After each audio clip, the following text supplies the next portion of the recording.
पूरी पाकिस्तानी कौम को बहुत ज़्यादा मुबारकबाद हो। वो इसलिए कि बिजली के बिलों में बहुत बड़ी कमी हो गई है।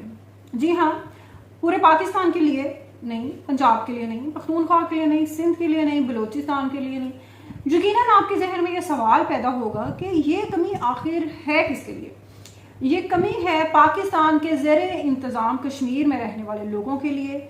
40 लाख आबादी है इस जगह की और पिछले एक हफ्ते से इस एहतजाज में शिद्दत आती जा रही थी। एहतजाज तो काफ़ी अरसे से जारी है और लेकिन अब पुरतशद्दुद होता जा रहा था।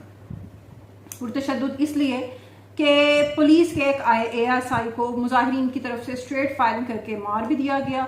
उसके अलावा रेंजर्स भी स्ट्रेट फायर कर रही है मुजाहिरीन पर और हालात दिन ब दिन कशीदा होते जा रहे थे। तो शुक्र है कि हमारे वज़ीर आज़म को ख्वाब गफलत से वो जाग के आखिरकार हालात के इतने ख़राब होने के बाद और अवामी एक्शन कमेटी के साथ मुज़ाकरात के बाद उन्होंने इस बात का ऐलान किया है कि उनको अब सब्सिडाइज रेट्स पे उनको बिजली दी जाएगी पाकिस्तान के ज़ेरे इंतज़ाम कश्मीर के इलाकों को। इसके अलावा गंदम की कीमत में भी वहाँ बहुत बड़ी कमी की गई है।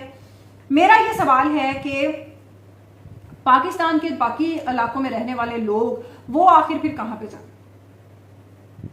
अगर आप लोग चाहते हैं कि आप लोगों को भी कोई रिलीफ मिले किसी किस्म का, अब आलमी मार्केट में पेट्रोल की कीमतें 14 रुपये और लीटर कम हो चुकी हैं, पाकिस्तान में भी हो सकती हैं अगर अब ये जो बचत है वो भी हुकूमत अपनी जेब में डालने का ना सोच ले।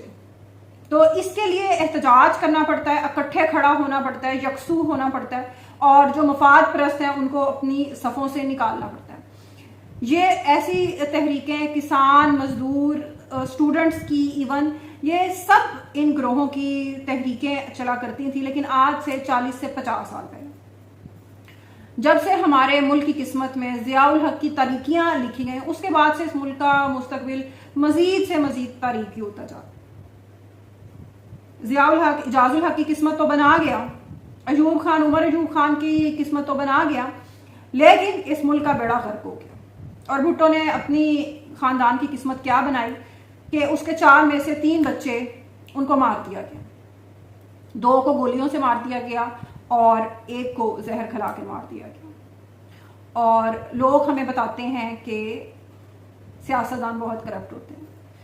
बहरहाल आगे चलते हैं और अगर ये तहरीकें पूरे मुल्क में चलना शुरू हो जाएं तो यकीनन अवाम कामयाब हो सकते हैं, यकीनन अवाम को रिलीफ मिल सकता है। लेकिन मसला ये है कि जो पंजाब है, specially I am talking about the central Punjab, तो यहाँ पे लोगों का तर्ज अमल किया है कि आराम से जिन लोगों के पास जो बरसरे रोजगार हैं, कोई इस तरह का मसला नहीं है, वो बैठकर गप्पे शप्पे तो लगाएंगे। बड़ी हुकूमत ने जी तंग किया हो, बड़ा तंग किया हो, लेकिन करना कराना इन्होंने कुछ भी नहीं है। जो ताकतवर गिरोह है उन्हें बिजली की सहूलत मुयस्सर है, हमारी इस्टेब्लिशमेंट को, हमारी फौज को ये सहूलत मुयस्सर है, हमारे ब्यूरोक्रेट्स को ये सहूलत मुयस्सर है, हमारे वुकला के चैम्बर्स को ये सहूलियात मुयस्सर हैं। और अगर किसी को ये बिल पे करने हैं तो वो हैं आम लोग, डॉक्टर्स हैं, इंजीनियर्स हैं, दिहाड़ीदार मजदूर हैं। इसके अलावा आप जितने भी तबकात लगा लें इस माशरे में। बहरहाल आगे चलते हैं और पाकिस्तान तहरीक इंसाफ इस वक्त एक और मोड के अंदर चलती नजर आ रही है। वो मोड है कि बानी PTI ने अपनी अना को कुर्बान कर दी है। जी हाँ, ये सोने से लिखे जाने वाले अल्फाज हैं साबिक सदर आरिफ अलवी के, जिन्होंने कभी भी एक सदर का किरदार अदा नहीं किया, बल्कि हमेशा PTI के एक वर्कर के तौर पर अपनी जिम्मेदारियां निभाते रहे। चाहे वो PTV पर हमले का केस हो या जनरल बाजवा के साथ ईवान सदर में मुलाकातें फिक्स करवाने का मामला हो, हमेशा उन्होंने अपने इख्तियारात और अपने दायरा कार से तजावुज़ किया। अब वो फ्रंट फुट पर आ चुके हैं, पूरे मुल्क में लोगों से मुलाकातें करते फिर रहे हैं और एजेंडा एक ही है, एट एनी कॉस्ट सानू हुकूमत च ले आओ, जून जुलाई का बजट तुहाडे कोलों नहीं दिया जाना। जी हाँ, इमरान खान साहब फरमाते हैं कि जून जुलाई में हालात आपके लिए बड़े मुश्किल हो जाएंगे। इमरान खान साहब, जून जुलाई में जेल में गर्मी ज्यादा हो सकती है, वैसे तो आपको AC की हर तरह की सहूलियात मुयसर है, तो जून जुलाई में ऐसी कोई प्रॉब्लम नहीं आने वाली है। वो शायद ये बात कर रहे हैं शहजादा मोहम्मद बिन सुलेमान का दौरा मुलतवी या मनसूख आप कह लें, कई बार मुलतवी हो चुके हैं तो पिछले 2 साल में, तो उस दौरे के मुलतवी होने की वजह से वो कह रहे हैं कि पाकिस्तान को बहुत ज्यादा प्रॉब्लम हो सकती है। पाकिस्तान अगर अपनी गंदुम को संभाल जाता ना अब शहबाज शरीफ वो पास्को के चेयरमैन को वो मुअत्तल करता फिर रहा है। अगर शहबाज शरीफ साहब, अगर मरियम नवाज साहिबा आपने होश के नाखून लिए होते तो अब तक कितने डॉलर्स आप इसको इंपोर्ट करके कमा सकते थे। लेकिन नहीं नहीं नहीं नहीं नहीं, आपने लोगों को कीड़ों वाली गंदी गंदुम खिलानी है, और आपने जो डॉलर्स हैं वो यूक्रेन के किसान को देने, वो आपने दुनिया के और मुल्कों के किसानों को देने, पर अपने किसान को नहीं देने। सोने जैसी गंदुम, सोने जैसी गंदुम उगती है पाकिस्तान में, बेहतरीन चीजें होती हैं पाकिस्तान में, लेकिन किस चीज की कमी है? नीयत की कमी है। बेगैरती हर जगह फैली हुई है और कुछ नहीं है, बदनीयत ही है सिर्फ, और कोई मसला नहीं है। सब चीजें हैं इस मुल्क में, हर तरह का मौसम है, हर तरह की फसल हो सकती है, लेकिन नहीं, खादों का काम भी इन्होंने संभाल लिया, बीज देने का भी काम इन्होंने संभाल लिया, ना कोई रिसर्च होने देनी है, ना ज़राअत को आगे बढ़ने देनी। और फिर कहते हैं किसान वो ज्यादा पैदावार कर ले। भाई बीज कहाँ से? किसान अपनी लेबॉर्टरीज बना ले रिसर्च की, वो अब रिसर्च भी करना शुरू कर दे, अपनी ना अहली तस्लीम करें ना आप लोग। बहरहाल पीटीआई और इमरान खान साहब अब इस वक्त ये कोशिशें कर रहे हैं, और अब हर तरह से पाँव पड़ने के बावजूद जब बात नहीं बनी, गल नहीं बन रही ना, तो अब क्या हो रहा है कि आसिम मुनीर साहब को हम खत लिखेंगे। जी हाँ, इमरान खान साहब अब आसिम मुनीर साहब को खत लिखेंगे। उन्होंने पहले पिछले दिनों एक जस्टिस फायज ईसा को भी खत लिखा था, क्या हो गया उसमें? कुछ हुआ? मेरा नहीं ख्याल।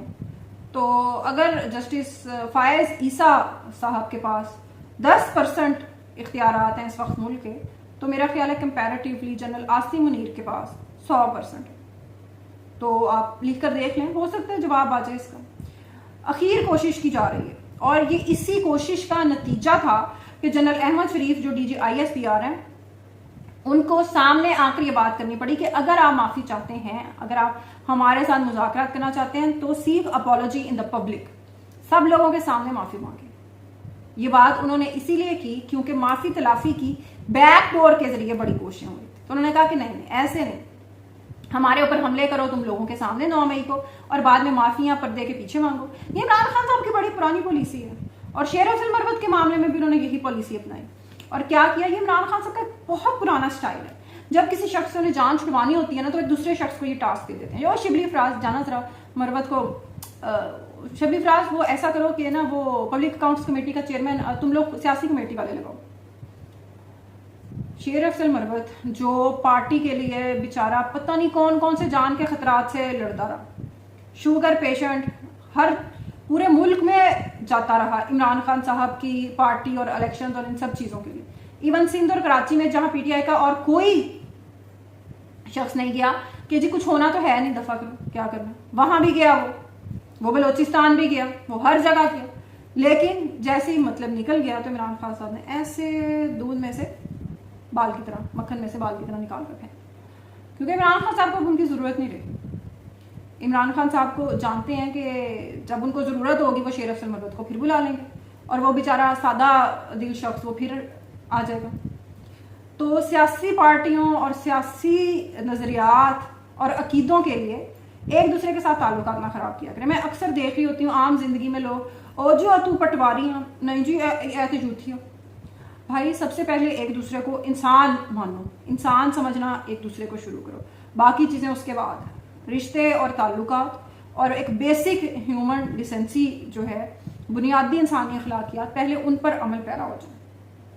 इन सियासी वाबस्तगियों ने, ये नवाज शरीफ, शहबाज शरीफ, ये इमरान खान, बिलावल, किसी ने भी आपका कोई कुछ भी आके नहीं करना।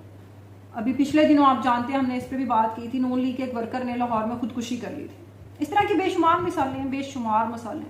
पीपी के कितने कारकुन मारे गए, कितनों को फांसियां हुई, कितनों को 10-10 साल जेल में गुजारने पड़े, और इतने ज्यादा उनके साथ तशद्दुद उनके ऊपर किया गया कि वो सारी जिंदगी नॉर्मल नहीं हो सके।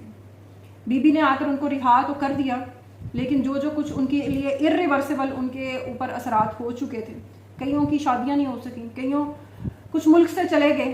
तो ये पॉलिटिकल स्ट्रगल, ये जो आज आप लोग आज़ादी देखते हैं, ये एक दिन में नहीं आई, इसके लिए कोशिश करनी पड़ती है, मेहनत करनी पड़ती है। सोचते थे कि पाकिस्तान तहरीक इंसाफ भी कुछ सीखेगी, लेकिन ये तो पाँव से उठ ही नहीं रहे। तो देखते हैं इमरान खान साहब का जनरल आसिम मुनीर को खत, अब वो उसमें क्या लिखते हैं। पिछला जो खत उन्होंने लिखा था टेलीग्राफ में, उसमें तो अड्डे देने की बात की, तो देखते हैं कि इसके अंदर आप कौन सी शुरली छोड़ते हैं। अल्लाह हाफिज़।